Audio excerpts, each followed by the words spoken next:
Hi, I'm Vicki. I'm glad you're here. Today I'm going to take you step by step through the process of making 8 gold embossed watercolour cards. Now this is a reasonably long video, so grab yourself your favourite beverage and we'll get started. I'll show you how I made this background and some of the tips and tricks that make it really simple.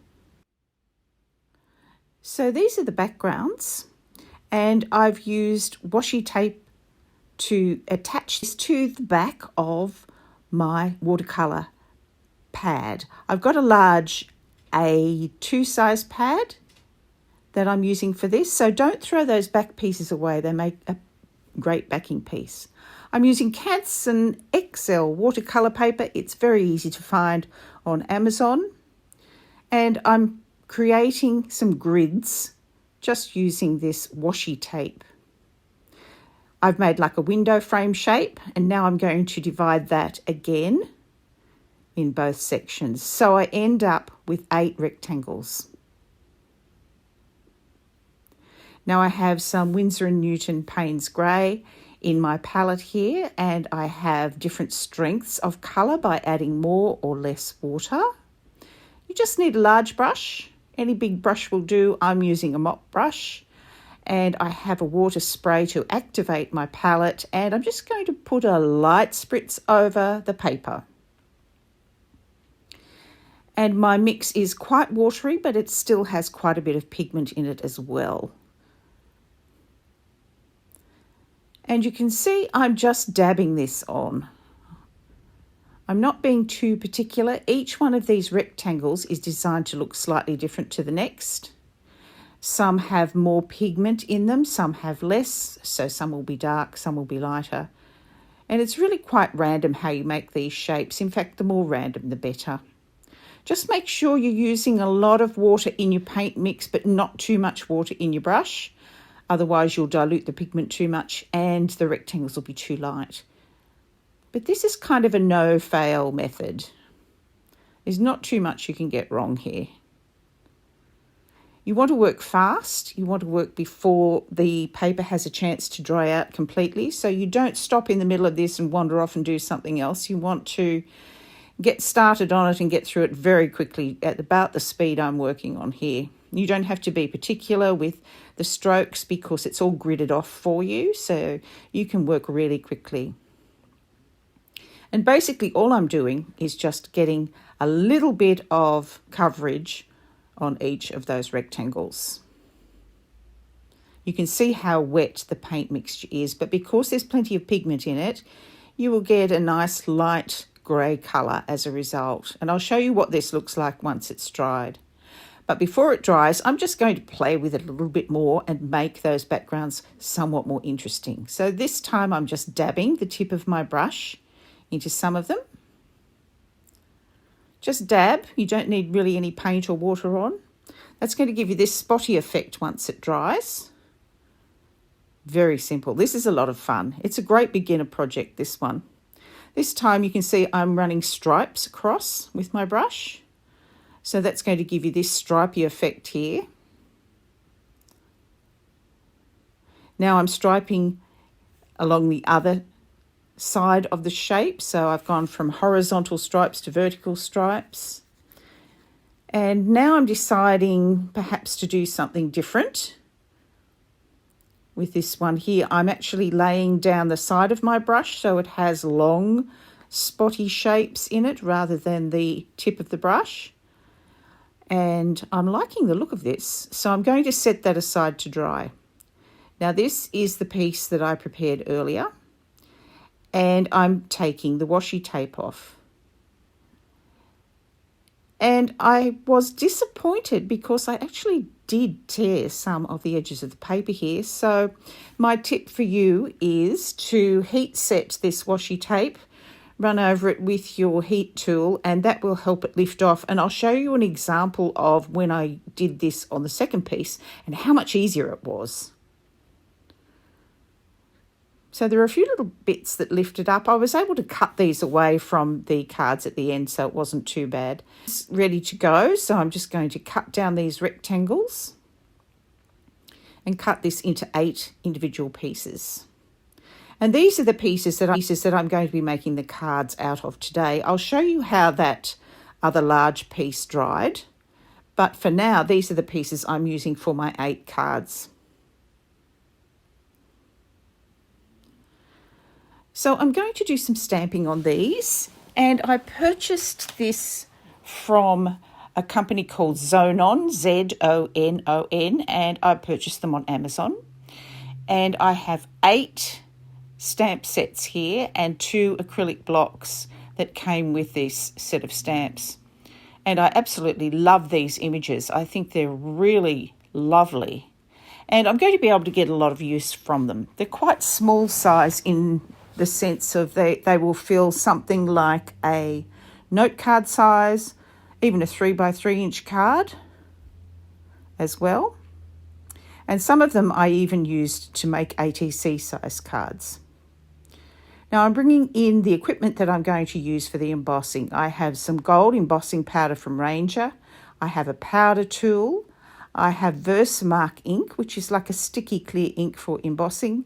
I have an old brush that's quite soft that I can brush any stray embossing powder away with. And I have a stamp positioner. Now I've just taken some copy paper and folded it in half. And I can see there's some areas there where the paper tore, so I'm just bringing in my sand eraser and softening them back. Sometimes your paper will tear no matter how careful you are with your tape. I think because I had not used this particular roll of washi tape before, I wasn't aware that it would tear, but I'm going to make the best of it and cover up those little errors on the side of it anyway. So here we go with our Versamark, the sticky ink, and I'm just going to pat that over and stamp that onto my watercolour background piece.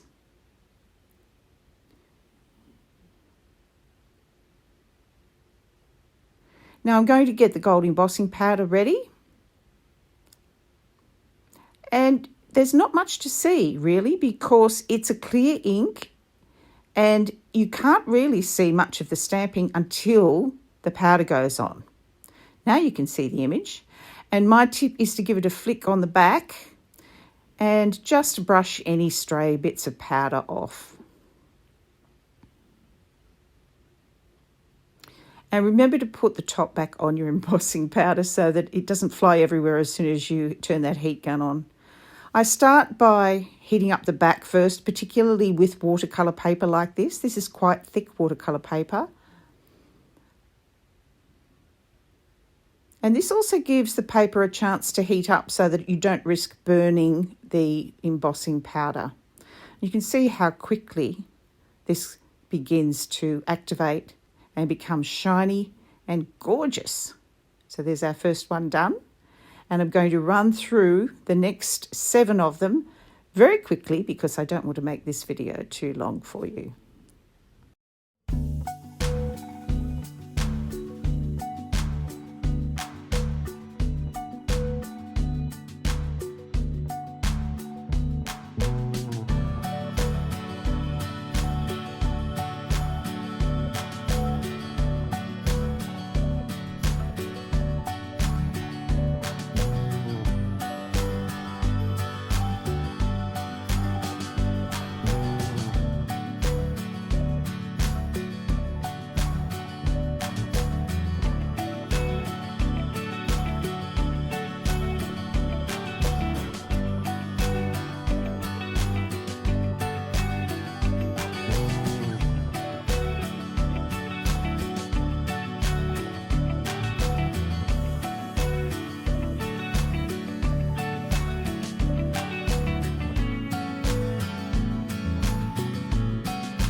So you can see how they turned out. I was really happy with them. I think they look great. And there's that backing piece, and it did not tear because I used the heat gun.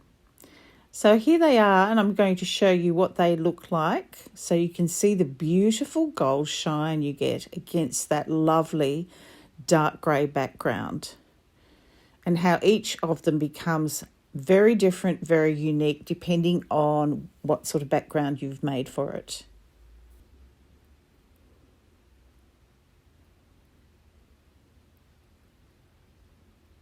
So you could leave them as they are and just use them as postcards, pop them in an envelope and send them to somebody. But I am going to turn each of the 8 pieces into 8 individual cards. Now this one, I didn't quite hit it with enough heat, and there was a little bit of unset powder there, and I was able to just use my heat tool and just get that final little piece melted.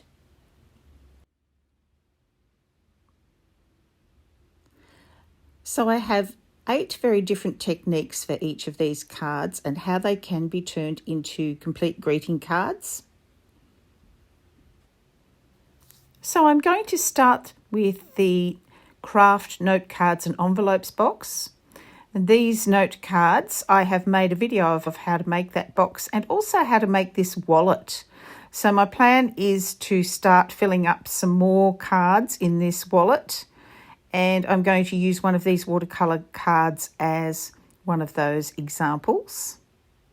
And I also have a video of how to make this wallet on my channel. I have some artist trading cards by Strathmore, and these come with a little frame on the outside.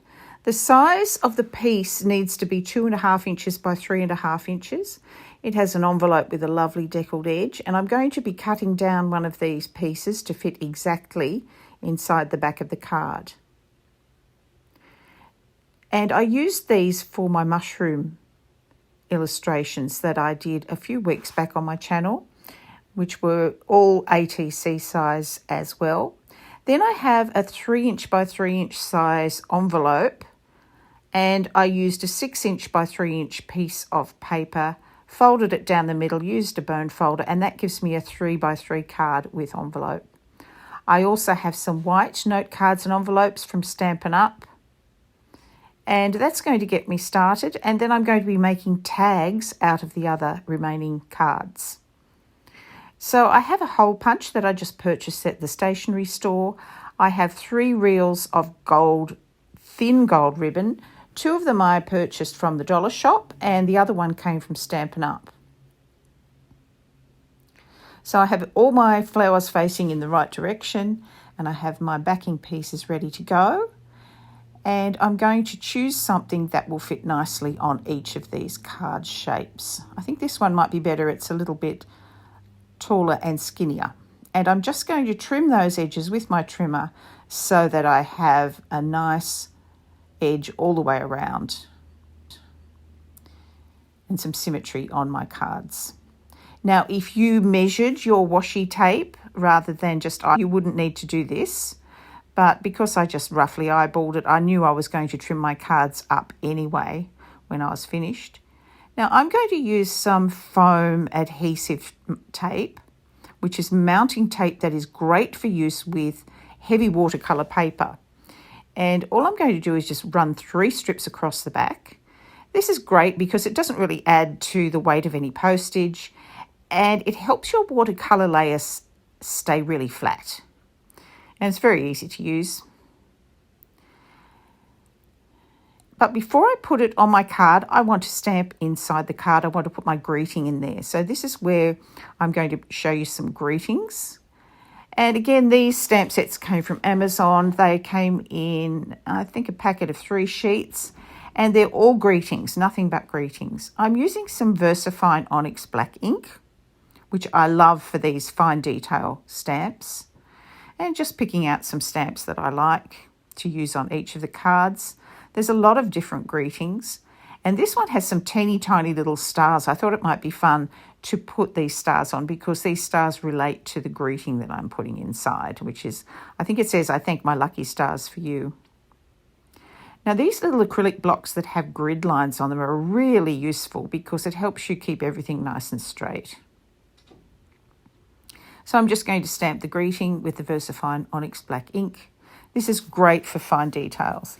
It's also a waterproof ink. I use it a lot with my line and wash watercolouring when I'm stamping and then colouring with watercolour. So it's one ink I would really recommend for watercolours. It's great. And I just love this little cute star. So I decided to put 3, all in different sizes, just around that greeting. And that's really all it needs on the inside. I'm just going to set it aside to dry. I thank my lucky stars for a friend like you. Kind of cool. Okay, and now I'm going to adhere that panel. It's just a matter of take off the strips and make sure it's nice and straight and press it down. And there's our first card done. Couldn't be easier. And it has a lovely craft envelope to match.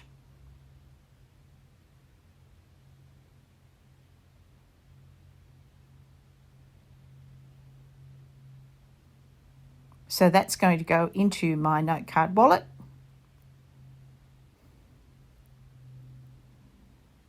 And I'll have another card to add to my note card collection.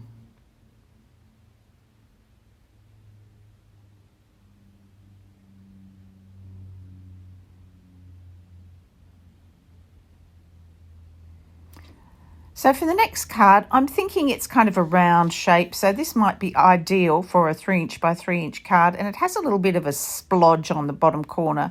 So I can cut down the card so I won't actually have to see that. But I'm going to just cut that with my trimmer now. So this is going to go on the 3" by 3" card. And these little mini envelopes you can get from Stampin' Up. Or you could make a small envelope with an envelope punch board or with a template. But I have quite a few of these and I wanted to use some more 3" by 3" cards. They're great as a little gift card to go with a gift. So they have a little envelope. You can put the recipient's name on the front and it's just a nice little gift tag size. So I'm just cutting that down and that fits beautifully on that card with a nice white border. And it's also taking care of that splodgy bit that I didn't particularly like. So I'm going to use some double-sided tape for this. It's only a small piece of watercolour card, so the double-sided tape will hold it nicely.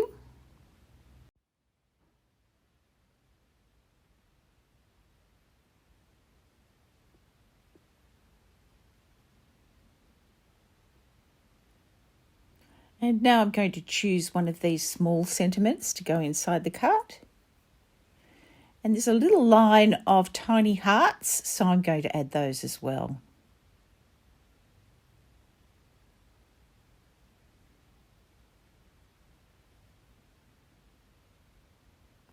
Do small things with great love. I thought that was quite appropriate for a tiny card like this. Now I'm bringing in those Strathmore frame cards and I'm cutting down one of the pieces to fit exactly that 2.5 by 3.5" measurement. Just by cutting out those white edges, it will fit perfectly. And these cards are on beautiful paper. I'm just going to tuck that in there. I'm not going to put anything on the inside because the paper is quite rough and I think it would be quite difficult to stamp on it. So I'm just leaving that blank for a handwritten greeting. Now this one I'm using some more Express It foam tape again. This time I'm going to adhere it to a panel before I put it on the card. I'm going to stamp on the inside with one of these greetings from American Crafts stamp set by Kelly Creates. I'm going to use the Thinking of You greeting. I really like the style of script in these. It's a nice modern calligraphy script, which I love.